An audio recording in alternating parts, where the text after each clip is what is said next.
Bueno, vamos a comenzar con nuestro estudio de esta semana.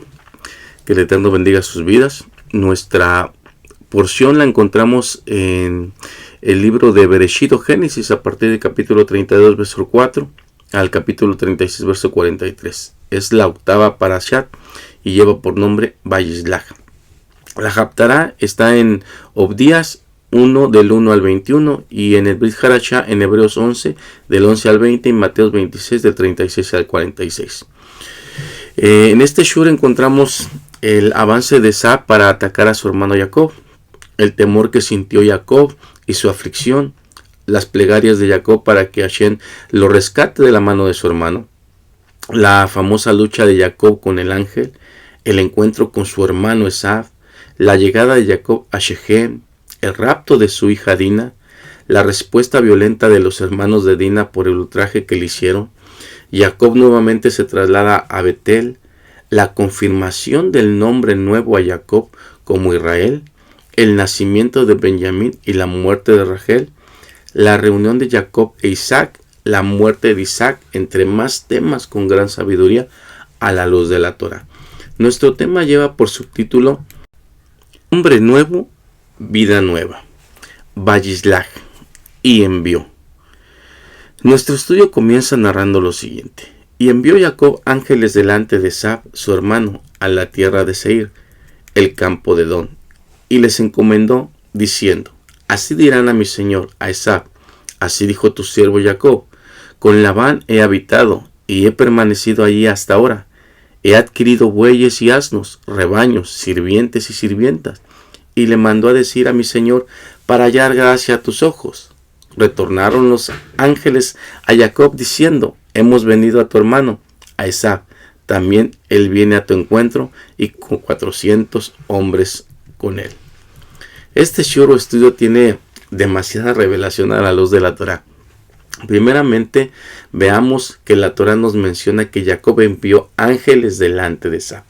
Tenemos que entender y poder ver a la luz de la Torah a qué se refiere la traducción o la palabra ángeles, que aparece no en el Tanakh, sino en el Humash, ya que el texto hebreo nos menciona malachim.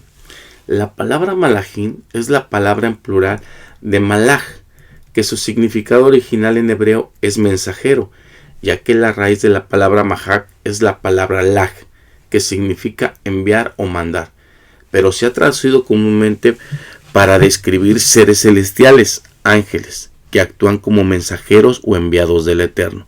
Es por eso que la traducción más correcta de malach o malachim es mensajero o mensajeros. Debemos entender que del griego proviene también la palabra ángelos, que significa mensajero o enviado. De ahí que tenemos que tener cuidado en cómo interpretamos las escrituras y desde qué perspectiva lo vemos, si es desde un texto romano o un texto hebreo.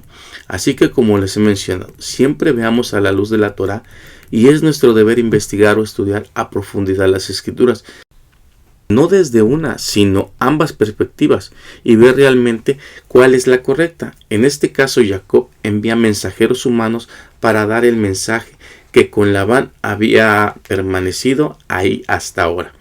Jacob le estaba enviando un mensaje a su hermano Esab, que a pesar de que habitó con Labán, quien era un hombre malvado, Jacob pudo lograr separarse de él sin ningún problema, y que siempre se mantuvo en rectitud y nunca se dejó seducir por las cosas perversas que solían hacer en ese lugar con Labán. Vemos que posteriormente regresan los mensajeros y le comentan a Jacob que vieron a su hermano Esab y que él también venía a su encuentro, no solo, sino con 400 hombres. La Torah nos dice que Jacob temió y se afligió al escuchar la noticia, porque siendo un hombre justo y temeroso del Eterno, tuvo que tener temor y aflicción. Para entender esto, vayamos al Brit Hadashah, en Santiago 5:17, donde nos cita lo siguiente. Elías era hombre sujeto a pasiones semejantes a las nuestras, y oró fervientemente para que no lloviese, y no llovió sobre la tierra, por 3 años y 6 meses. Pero ahora veámoslos desde el texto original en que fue escrito el Brit Hadashah en el griego. Nos dice lo siguiente: Elías, un hombre que estaba siendo de sentimientos semejantes a nosotros y oración, él oró de no llover y no llovió sobre la tierra, 3 años y meses 6. Volvemos a ver a la luz de la Torá lo siguiente. Dejemos de decir o enseñar que Elías era un hombre con pasiones similares a las de nosotros, porque no era un hombre común y corriente, que un día decía sí y otro día decía no, que hacía lo correcto y en ocasiones lo incorrecto. No, porque realmente era un hombre temeroso de Hashem y un sádic con un nivel de espiritualidad tan grande que al orar tenía el poder para mover lo sobrenatural. Y no obstante, no conoció muerte, sino se elevó en una carroza de fuego. Él era un hombre no con pasiones, sino con sentimientos semejantes a los nuestros. Él reía, se ponía triste, lloraba, se enojaba, tenía miedo, se afligía. Como nos los dice Primera de Reyes en el capítulo 19, cuando huyó por temor a la reina Jezabel. Viendo pues el peligro, se levantó y se fue para salvar su vida. Y vino a Berseba, que está en Judá, y dejó allí a su criado. Y él se fue por el desierto un día de camino, y vino y se sentó debajo de un enebro, y deseando morirse, dijo: Basta ya, oh Eterno, quítame la vida, pues no soy yo mejor que mis padres. Y echándose debajo del enebro, se quedó dormido. Y he aquí, luego un ángel le tocó y le dijo: Levántate y come. Vemos que Elías tuvo temor, y viendo el peligro, Elías huye y se levanta para salvar su vida. Se fue a Beersheba, en Judá, se adentró un día de camino en el desierto y se sentó bajo un arbusto de enebro, deseando morir. Oró pidiendo que la vida le fuera quitada. Se durmió y es tocado por un ángel que le dijo: Levántate y come. Pero, ¿qué pasó para que Elías huyera? Había vencido a los profetas de Baal en el monte Carmelo, pero la reina Jezabel juró matarlo. Al darse cuenta del peligro, huyó, ¿sí?, al desierto. Y luego caminó un día, ¿sí?, hasta desear morirse. Vemos a la luz de la Torá que cuando nos narra y nos pone números o situaciones repetidas, no es casualidad, sino es una forma de demostrar la similitud en las cosas espirituales. Jacob, al igual que Elías, era un hombre que seguía los caminos de Hashem. Confiaba en él, pero ambos tuvieron miedo cuando se sintieron amenazados, uno por temor a que la reina Jezabel lo matara y el otro por temor a su hermano que venía con 400 hombres a su encuentro. ¿Cuántas veces la Torá nos habla de 400 personas? Podemos ver que en diferentes ocasiones hace referencia a esta cifra de personas. En 1 Samuel capítulo 22:2 nos dice que en la cueva de Adulán se unieron a David todos los afligidos, endeudados y amargados, y llegó a tener consigo como 400 hombres. 1 Samuel 30:10 nos dice: después de que los amalecitas saquearon Siclag, David y 400 hombres persiguieron a los incursores, mientras que 200 se quedaron atrás por fatiga. Primera de Reyes 22:6, Segunda de Corintios 18:5. El rey Acab reunió a unos 400 profetas para preguntarle si debería ir a la guerra contra Ramot de Galad. Además de estas menciones específicas de un grupo de 400 hombres, el número 400 también es muy significativo por los 400 años que los descendientes de Abraham pasarían afligidos en la tierra extranjera, en Egipto, como nos los menciona Bereshit 15:13. Y le dijo a Abraham: por cierto, has de saber que tu descendencia será forastera en tierra ajena. Ellos los esclavizarán y oprimirán durante 400 años. En el judaísmo y la gematría, el número 400 posee un simbolismo profundo, representado frecuentemente un periodo de prueba, transición, servidumbre o preparación divina antes de la liberación y el cumplimiento de la promesa de Hashem. Por ejemplo, Esab se encontró con Jacob con 400 hombres. Un encuentro que requirió un esfuerzo espiritual por parte de Jacob. ¿Para qué? Para poder ser transformado todo eso en shalom, en paz.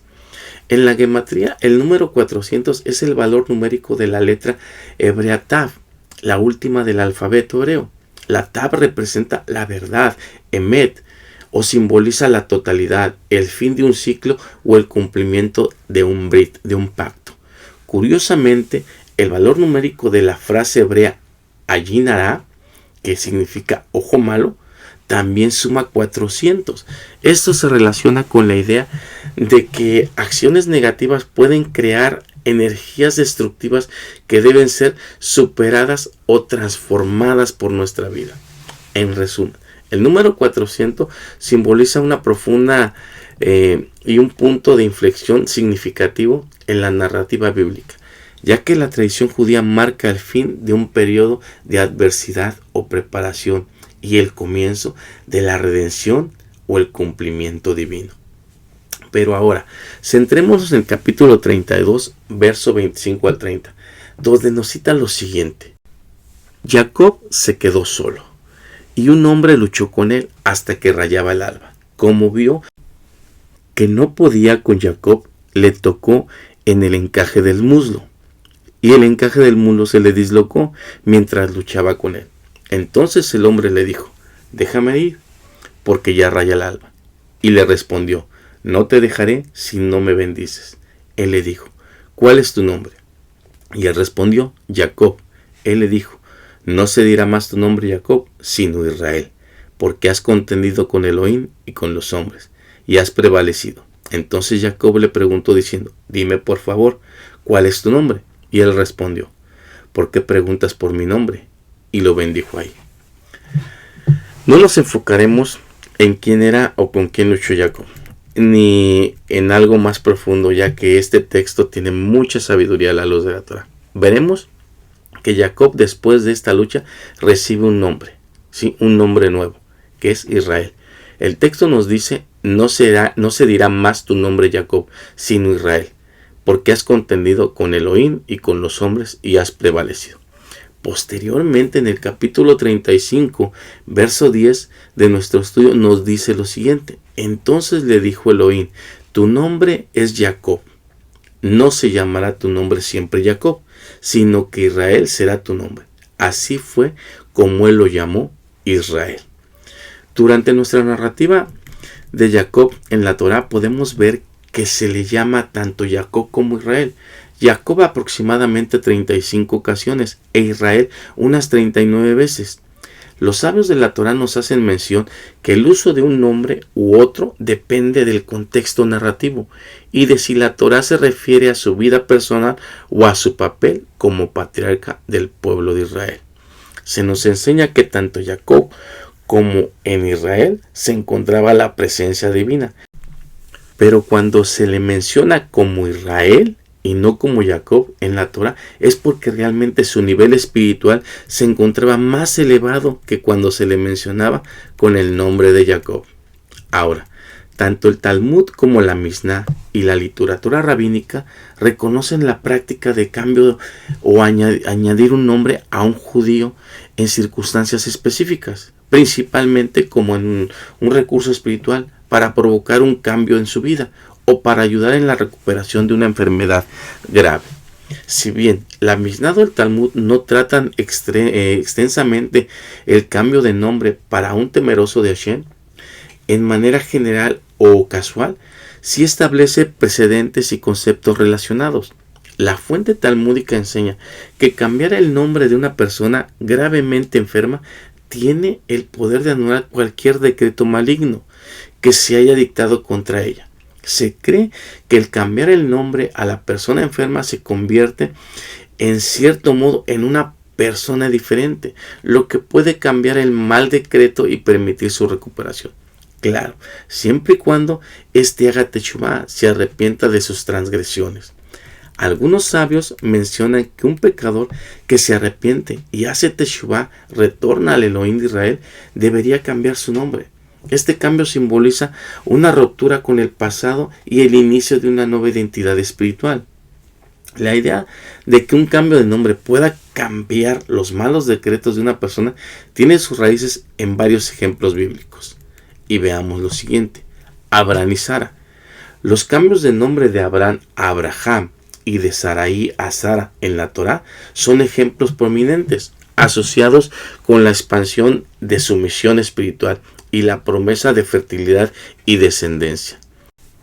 Existen comentarios en Universal de que el nombre de una persona está ligado a su esencia, su carácter y su fuerza espiritual. Por lo tanto, un cambio de nombre puede alterar ese carácter y fuerza espiritual y depende el vivir en maldición o bendición. En la práctica del judaísmo, el cambio de nombre generalmente implica añadir un nombre, no reemplazar el original por completo. A menudo se eligen nombres que evocan la vida, como Jaim, vida para los hombres, o Hayam, vida para las mujeres, o Rafael, que es el eterno sana.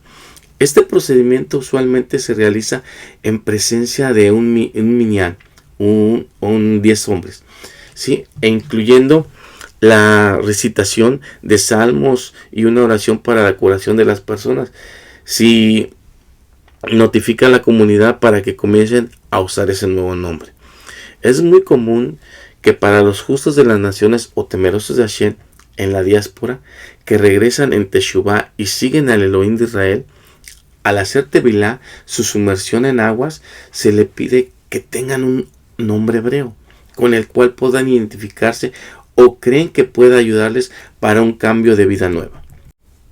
En resumen, la tradición judía, respalda por fuentes que se remontan al Talmud, permite y fomenta el cambio o la adicción de un nombre bajo circunstancias extremas o como un acto de fe y un medio para buscar la misericordia divina y un cambio positivo en la vida de las personas. Podemos ver en las escrituras que varias personas importantes vieron su nombre cambiados, principalmente por el Eterno, para significar un cambio fundamental en su identidad, propósito o misión, o para reflejar el cumplimiento de una promesa divina. Estos son algunos de los personajes más notables y los motivos de su cambio de nombre. Abraham, que es padre exaltado, a Abraham, padre de multitudes. El cambio simbolizó su nuevo compromiso como el patriarca del pueblo judío y padre de muchas naciones, como parte del pacto de Elohim con él, en Génesis 17:5. Sarai, mi princesa, Sara, princesa. Este cambio de nombre la designó como la matriarca de todas las naciones y la unió a la misión de su esposo, un nuevo comienzo que precedió al nacimiento de su hijo Isaac. Génesis 17:15 al 16. Jacob, el que agarra por el talón, o suplantador. Israel, él lucha, prevalece con el Eterno, o Dios prevalece. Recibió su nuevo nombre después de luchar con un ser divino, un ángel u hombre, y prevalece el nombre, ¿sí? Marcó la formación de la nación de Israel y su relación especial con el Eterno, como lo vimos en este estudio. Ahora, Simón o Kefas, ¿sí? Simón, el que oye. Kefas, roca. Yeshua le cambió el nombre para simbolizar su papel fundamental como un pilar en su ministerio. Mateo 16:18 o Juan 1:42. Saulo o Pablo, ¿sí? Saulo, pedido o solicitado, y Pablo, del latín humilde. Aunque la Biblia no registra explícitamente un mandato divino para el cambio de Saulo a Pablo, ¿sí? Comúnmente después de su conversión y su misión de predicar a los gentiles no judíos, usando un nombre que le resultara familiar a ese público, ¿sí? Como nos lo menciona Hechos 13:9. Estos ejemplos en el Nuevo Pacto o en el Nuevo Testamento no son mandatos generales sobre el cambio de nombre físico, sino relatos específicos que ilustran una transformación espiritual y un nuevo propósito divino asignado a cada persona. Ahora, veamos el cambio de nombre por coerección o cultura o política, ¿sí? Es importante notar que no todos los cambios de nombre en la Biblia fueron por designios divinos. Algunos personajes como Daniel y sus compañeros recibieron nuevos nombres de sus captores babilónicos como un intento de asimilación a la cultura y a la religión. Daniel, Ananías, Misael y Azarías fueron nombrados Belsasar, Sadrach, Masac y Abednego, respectivamente, cuando fueron llevados a Babilonia. Nos lo dice Daniel 1:7. El motivo fue integrarlos a la cultura y a la religión de ese lugar. Ahora, también podemos ver los cambios de nombre en Joseph o Joseph en Egipto, o Oseas, Yehoshua o Josué como sucesor de Moisés, incluyendo sus nuevos nombres y los motivos bíblicos. Joseph en Egipto, que significa, le cambiaron el nombre por Sanappanea. Ese cambio de nombre no fue un mandato divino, sino una acción del faraón de Egipto, después de que Joseph interpretara con éxito los sueños del faraón y le ofreciera un plan para manejar la hambruna venidera. El faraón lo elevó a una posición de autoridad suprema, convirtiéndolo en el visir segundo al mando de todo Egipto. El nuevo nombre egipcio y su matrimonio con Asenath fueron parte de su integración a la alta sociedad egipcia para ejercer su nuevo cargo político y administrativo. El nombre Sanappanea significa Dios ha dicho, él vivirá, o el sustentador de la vida, mientras que Joseph significa él añadirá o el que añade. Ahora, Osea o Josué, como sucesor de Moisés, su nombre original era Osea. El nuevo nombre fue Yehoshua. El motivo del cambio de este nuevo nombre fue realizado por Moisés, antes de enviarlo con los 2 espías a la tierra de Canaán. Como se registra en el libro de Números, el nombre original Osea significa salvación o liberación, mientras que Yehoshua significa Elohim salva. El motivo, según la tradición rabínica y el Talmud, fue una revelación profética o bendición que tuvo Moshe y sintió que Yehoshua o Josué estaría en peligro de sucumbir a la conspiración de los otros 10 espías que dieron un informe negativo.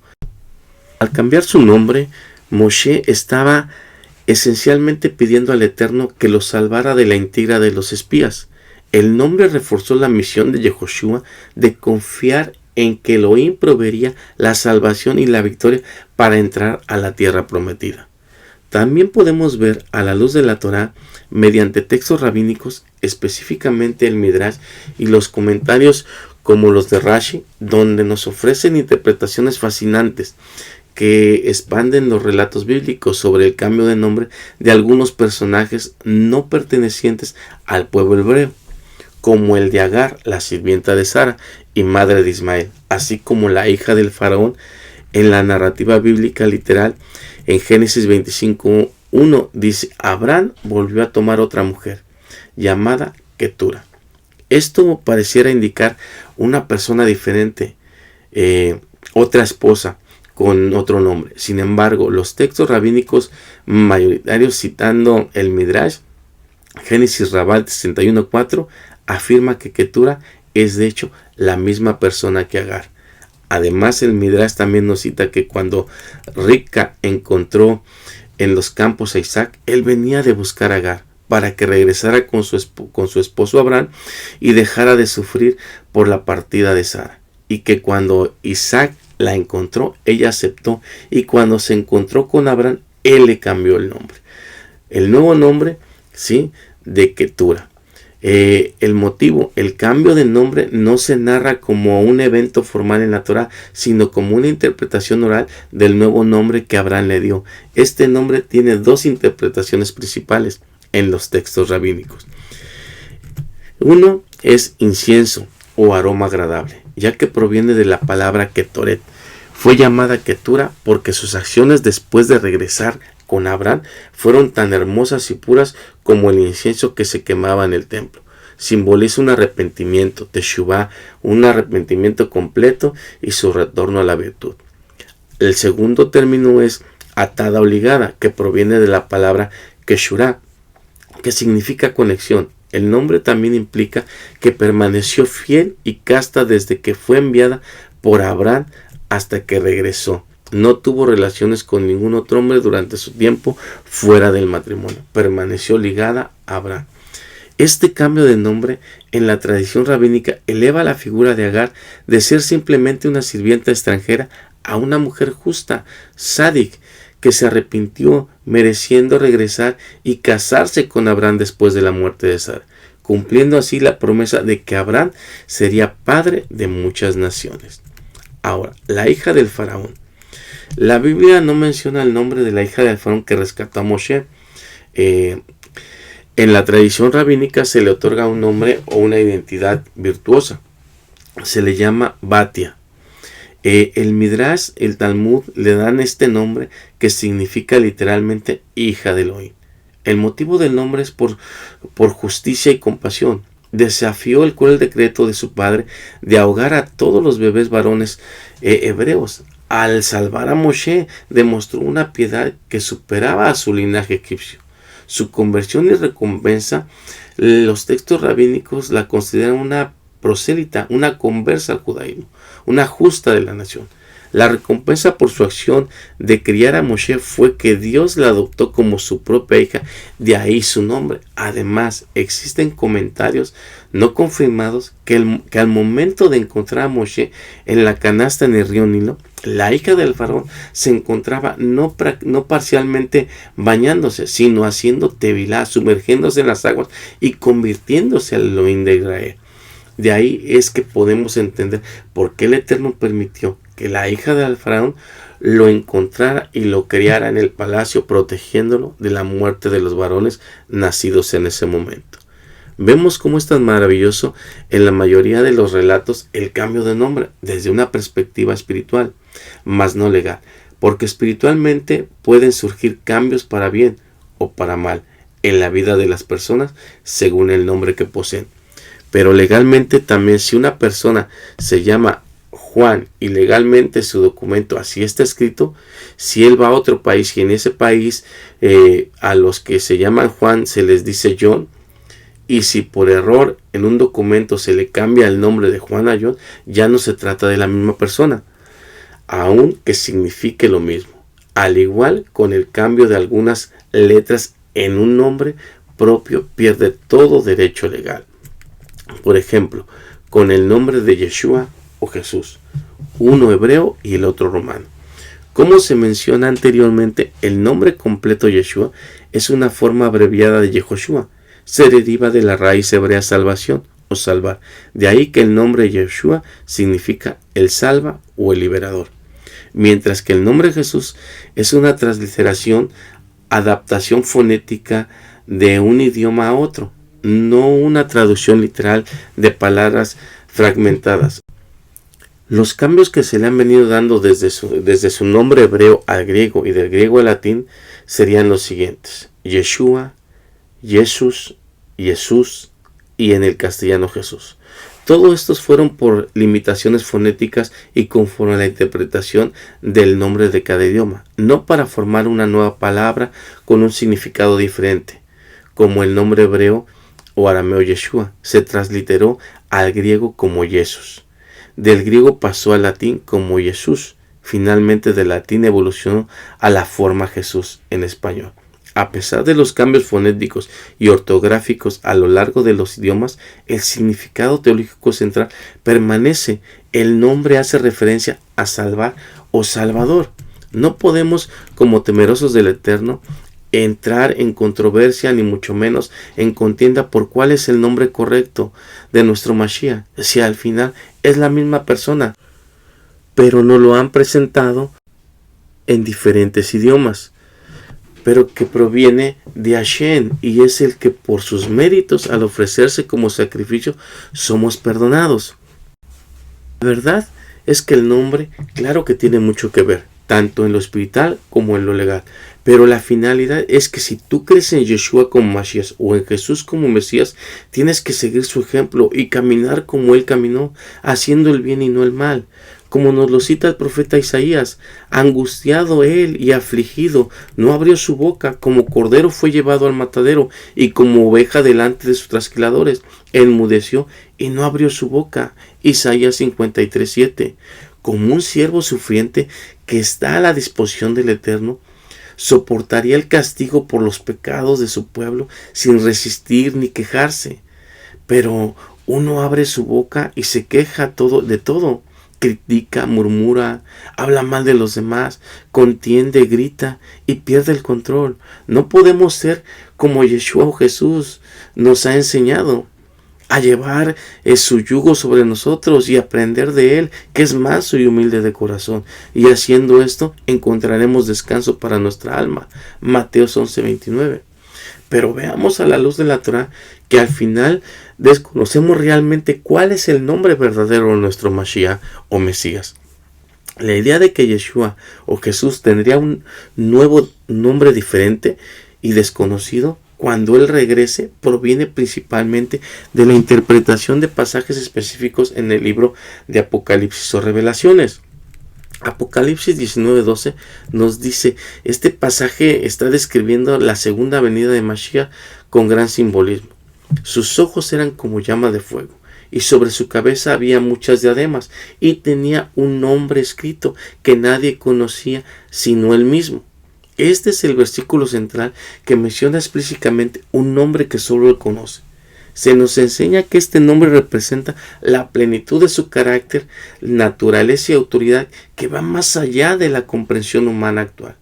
Aunque inmediatamente después, en el versículo 13 nos dice que viste ropas teñidas con sangre y que su nombre ha sido llamado Dabar de Elohim, la palabra del Eterno, porque realmente así fue. Él es la palabra del Eterno, la Torah viviente. Pero el verso 12 sugiere que hay un aspecto íntimo o un nombre esencial que permanece oculto para la humanidad hasta ese momento. Apocalipsis 3:12 es una promesa a los creyentes victoriosos de la iglesia de Filadelfia, donde Yeshua dice, el que venciere, yo le haré columna en el templo de mi Elohim, y nunca más saldrá de ahí. Y escribiré sobre él el nombre de mi Elohim y el nombre de la ciudad de mi Elohim, la nueva Jerusalén, la cual desciende del cielo de mi Elohim, y mi nombre nuevo. Este versículo nos menciona que Yeshua o Jesús tendrá un nombre nuevo que escribirá sobre sus seguidores. Esto sugiere una nueva relación íntima y un honor eterno en una nueva era y una identidad transformada, tanto para Mashiach en su regreso triunfal como para todos los temerosos del Eterno. A la luz de la Torá, la idea no es que Yeshua o Jesús se desprenda de su nombre, sino que cuando regrese en toda su gloria, su identidad será revelada en una magnitud que requiere un nombre o una comprensión más profunda y completa que el nombre terrenal con el cual la humanidad lo conoció. Todo esto proviene de la interpretación literaria desde el género apocalíptico, que sugiere un misterio divino y una revelación completa reservada para el tiempo de su regreso. Así que el suponer que estamos mal en cuál es el nombre correcto no es cuestión de debate o controversia. Si tú lo llamas Yeshua o Jesús, no es problema. El problema es que al tú ser un seguidor de Mashiach o Mesías, tienes que demostrarlo con tus hechos, no con tus palabras. No se trata de religión, sino de una manera de vivir como Él vive, como Él vivió, ¿sí? Eso es lo que tenemos que hacer. Baruch Hashem, qué hermoso es ver las cosas a la luz de la Torah. Ya vimos qué tan importante es realmente un cambio de nombre, incluso que nuestro Mashiach al final tendrá un nombre diferente. Pero la finalidad de un nombre nuevo tiene mucho que ver en el rango espiritual, como nos lo menciona la Torá.